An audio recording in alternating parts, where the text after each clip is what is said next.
Hi, I'm back. It's a little past 2:30, but I'm here with you guys now. Like I said earlier today, I wanted to talk about trademarks and what they mean.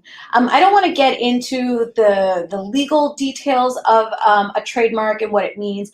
I just want to set you guys up conceptually for how you should be thinking about trademarks as it applies to your entertainment career, your creative career, your artistic career. So trademarks can be a phrase, a word, a symbol, which easily identifies you. So let's take a really, really simple example to flesh this out. Everybody has heard of McDonald's. Everybody knows that the symbol for McDonald's are those golden arches, that those golden arches that make that M. Well, that's their logo, and that logo is protected. Um, it can McDonald's also has the slogan "I'm loving it," which is a phrase, right? Three words, and everyone who usually hears those three words can easily identify it or attribute it to McDonald's. Or, for example, the Big Mac. The Big Mac, these are words, or this is a phrase that is attributed to a product, a specific product that McDonald's sells. So, bam, McDonald's has a logo that's trademarked, a slogan that's trademarked, and an ensemble of words that's trademarked. And it's trademarked because these words and symbols are easily attributed to that company, McDonald's, and they want to protect that ownership. And it's the same with you. So now I'm going to switch off to different language. So instead of talking about trademarks, I want to call this brand names.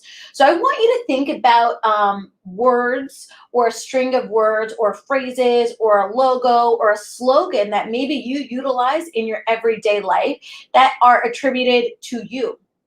This is your brand name. This is your brand identity. And if it is something that, in fact, is attributed to you, so for example, let's say you are a designer and you are well known for saying, the blue sky is the limit, for example. You might very well think about wanting to trademark that since that is associated with you and with your brand.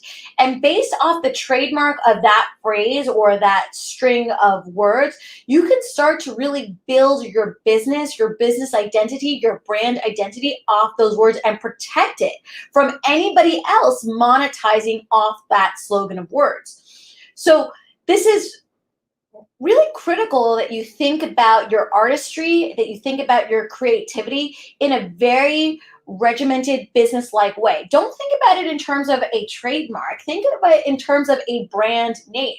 And it could even be like the name of what you call yourself. You might call yourself, let's say you are a teaching artist.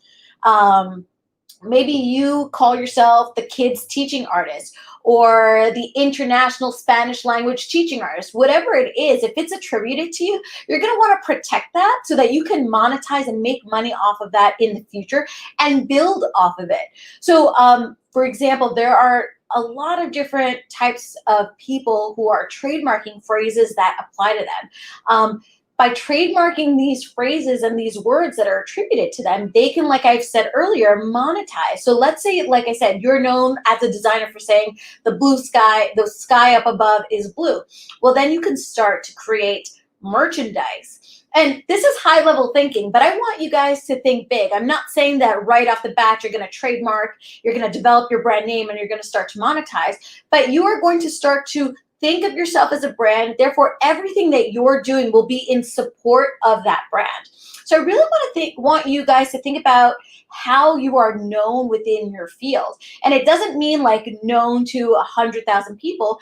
What are people attributing to you? Or rather, this is high level thinking, guys. What do you want people to attribute to you? So this is you taking control of the conversation. This is you taking control and ownership of your brand. What aspect of your artistry and creativity do you want attributed to you? And in legal language, that is called a trademark. But for our purposes, we're going to call this a brand name. What is your brand name? What is your plan in 5 years? Is it that you want to sell merchandise that says the sky up is blue? Or do you want to utilize that phrase and have everybody know you for that phrase and get protection? Because you know what? Trademark litigation is a thing. So let's say you start to use something, but somebody else is using it as well, or you are more well known for the use of that word, that string of words, the symbols, but someone else is trying to steal your thunder and take it away from you. Well, bam, we're in litigation, and you don't want to do that. You want to protect yourself right from the beginning. Understand who you are as an artist, understand your creativity, start to think of your brand name, and then begin to protect it, because that's the first step in monetizing your artistry and your creativity. So I hope that this was helpful for you. I didn't want to talk about the technical aspects of filing the application with the United States Patent and Trade Office, because then it starts to get a little bit technical, and I think that I would lose you, because what I really want you to really think about critically is your brand name and your brand identity. That's the first step. After you've nailed that down, then we can work on, or you can work on, establishing that trademark. And then the third step is the monetization of that. So I hope that this was helpful. I will see you later today at 4 o'clock, where we are going to talk about, creative career advice that you can implement, all in support of your career, in support of your artist visa, if this is what you're pursuing, in pursuit of your entertainment and performing endeavors, and in support of your career as a whole. So I will see you later today at 4 o'clock.